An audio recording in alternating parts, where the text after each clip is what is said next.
Hi, I'm Stephanie Jaworski of joybaking.com. Today we're going to make crispy peanut butter balls, and this is what they look like. This is a no-bake confection. On the outside we have this wonderful coating of dark chocolate. Inside we have this creamy peanut butter filling that contains rice cereal, so it gives it a nice crispy crunch. So the first thing that we will need to do is to make our filling. I am just going to make it by hand in a bowl. If you want, you could use your stand mixer with your paddle attachment, or you could use a hand mixer if you want. The first thing you will need is 3 tablespoons, which is 42 grams of butter. I'm using unsalted. You could use salted.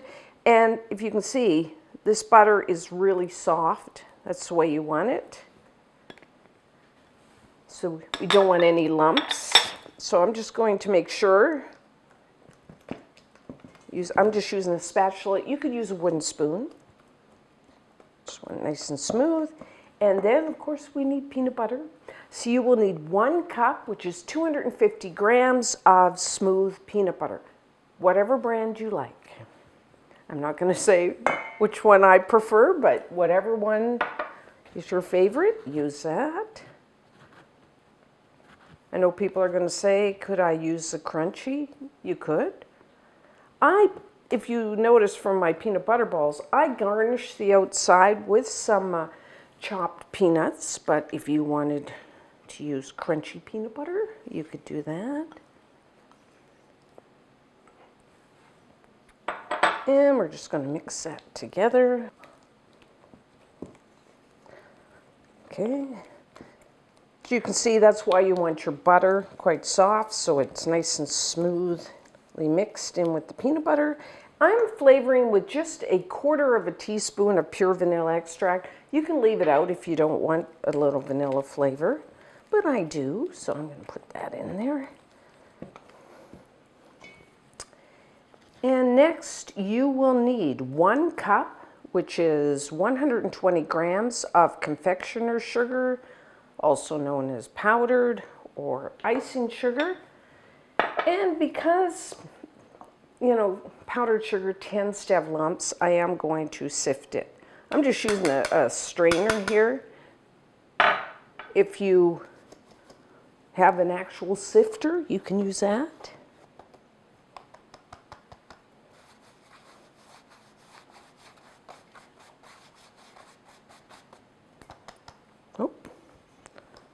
Try to get it in the bowl. Okay,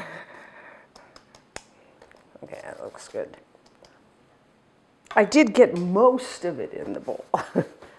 I'm just gonna, there's a little left in there. Okay. And I will try to keep it inside here as I'm mixing. This filling isn't going to be really thick. I will say there is a lot of recipes out there for peanut butter balls that use double the sugar. You could do that if you want a thicker filling. But if you're trying to, cut back on your sugar a little, try this. I think it's sweet enough.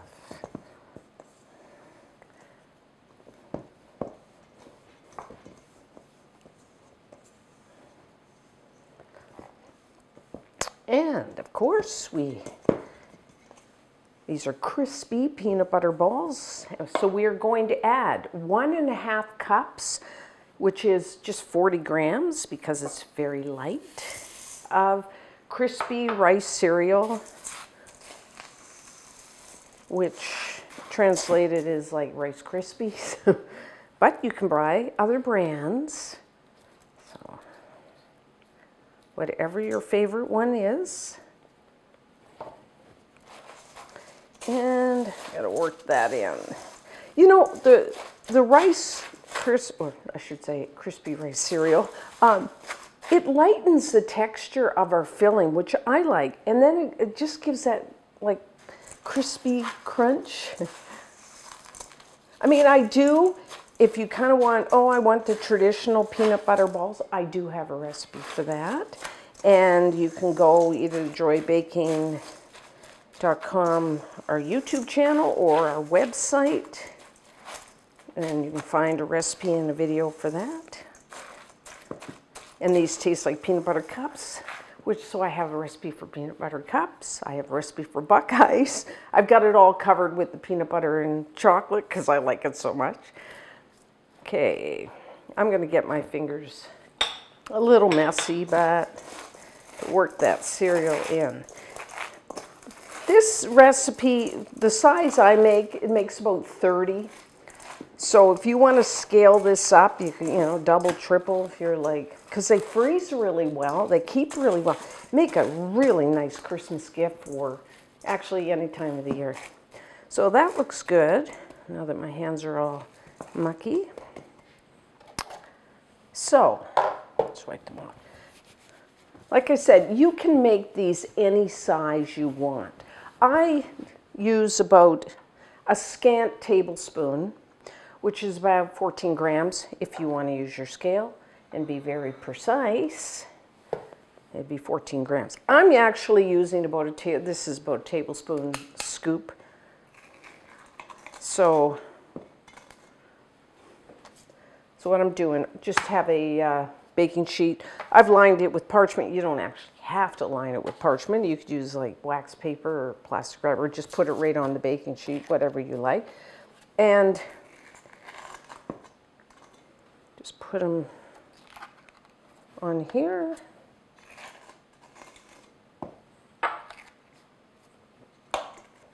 Okay. I did make mine a little giant size, so this time I'm only getting 25. Last time I got 30, so depending on the size. So now, what you want to do is take it and roll it into a round ball. If your balls are like really sticky, mine are okay. But if they're really sticky, what you can do is I just take my whole baking sheet and I pop it into the freezer for about 10-15 minutes just to firm them up, and then I take them out and I roll them. But like I said, mine's not too bad here. So once you do all of them, what we're going to do, because they still are quite soft, if you put lots of sugar, like I said, some recipes use double, your peanut butter filling, of course, will be much thicker, but you get so much sugar. Take the other side, we're not having as much sugar, so ours is a little softer. So what I like to do before I dip them into the chocolate to get them really firm is to put the whole baking sheet into the freezer for about an hour, or an hour or two, until they're nice and cold and firm. And that way, when we put them in the chocolate, they won't get soft. That chocolate will just harden really quickly. So that's what I'm going to do, and then put them in the freezer. And when we come back, we will melt our chocolate. So now, to melt our chocolate, you will need a saucepan of barely simmering water, and then in a heat-proof bowl, I'm using stainless steel, you will need 6 ounces, which is 170 grams, of, I typically use either a semi-sweet or a bittersweet chocolate. So a semi-sweet chocolate is about 55% cocoa content, a bittersweet starts at about 70%. I'm actually using, kind of in between, a 64% cocoa content. I like to err kind of more towards the bittersweet because our peanut butter filling is sweet. So I like to contrast that with a more bitter chocolate. But, like I said, you semi-sweet, bittersweet, or actually if you want, you could use a milk chocolate. So you can go and get your chocolate, like on the baking aisle. There's all different brands of chocolate. A lot of them now are listing, like they have a percentage, so you can go by that. Or what I often do is go on the candy aisle, and you have all your like chocolate bars, and there's all different brands of those, and they typically list, if it's semi-sweet 58% or bittersweet 70%. So if you're using a chocolate bar or that, chop it up coarsely. I'm using these like little pellets, I guess you'd call them, round discs of chocolate. And I'm adding a half a tablespoon, about 8 grams. I'm adding a little shortening. I find it just smooths out the chocolate, and plus, we're not tempering the chocolate. Yes, you could temper the chocolate if you wanted to, but that's a whole nother video. And especially when you're dipping individual ones, it's kind of tricky with tempered chocolate. But if you want to do that, go ahead.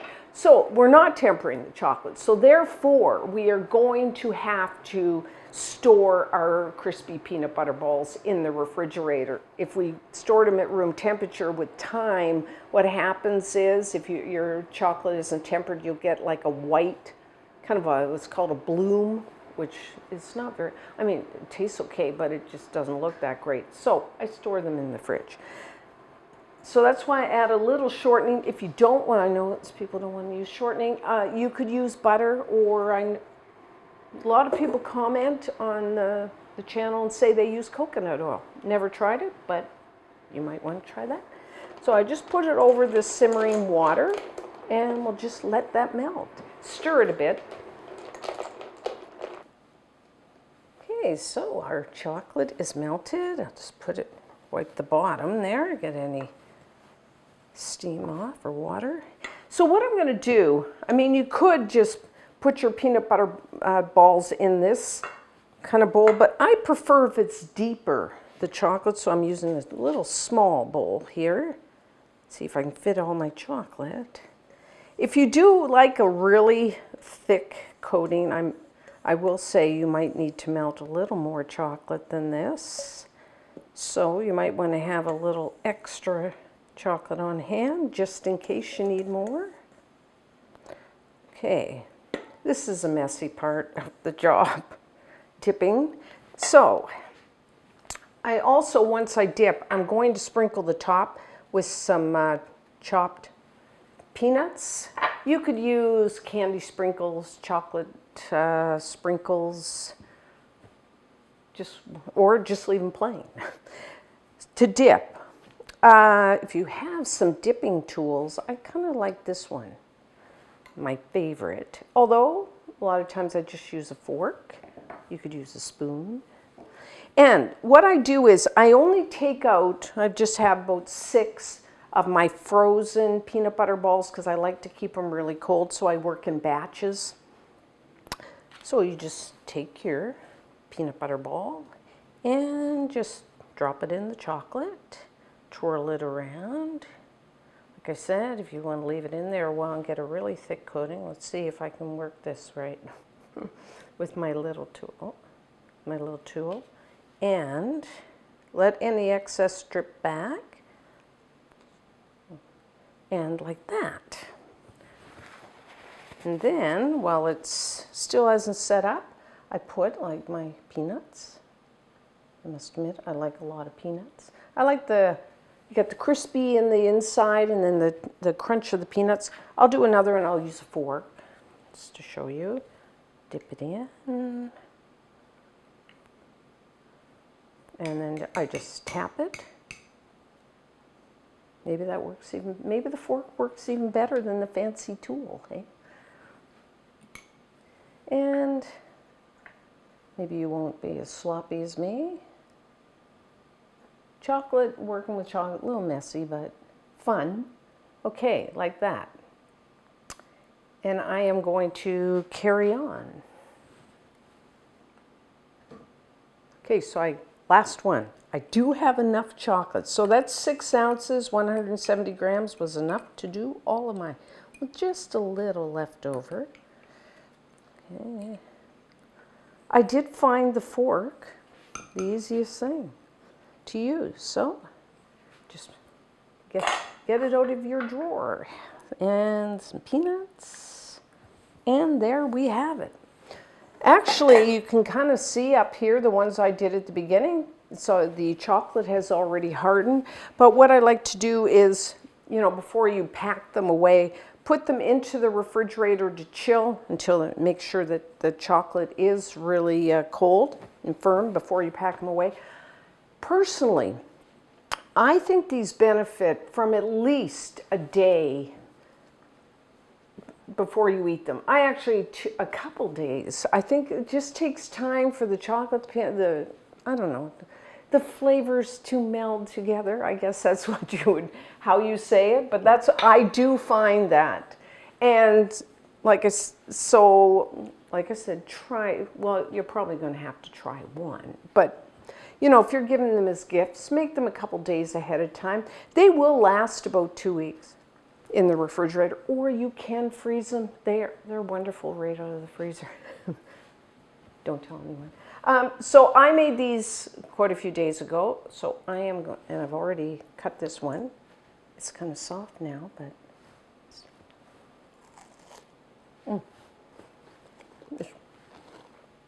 it's wonderful. I just put it here. It does taste like a peanut butter cup. Maybe better, because we made them ourselves. The chocolate. Use a chocolate that you really like, just like eating out of hand. Because it's going to be about the chocolate. You don't want to use I know it's kind of cool to use the bittersweet, like 70 plus, but if you don't like that, then don't use it. It's fine if you like the taste of a bitter chocolate, but if you don't, and you like a semi-sweet or even a milk, then use that. Hey, you're making them.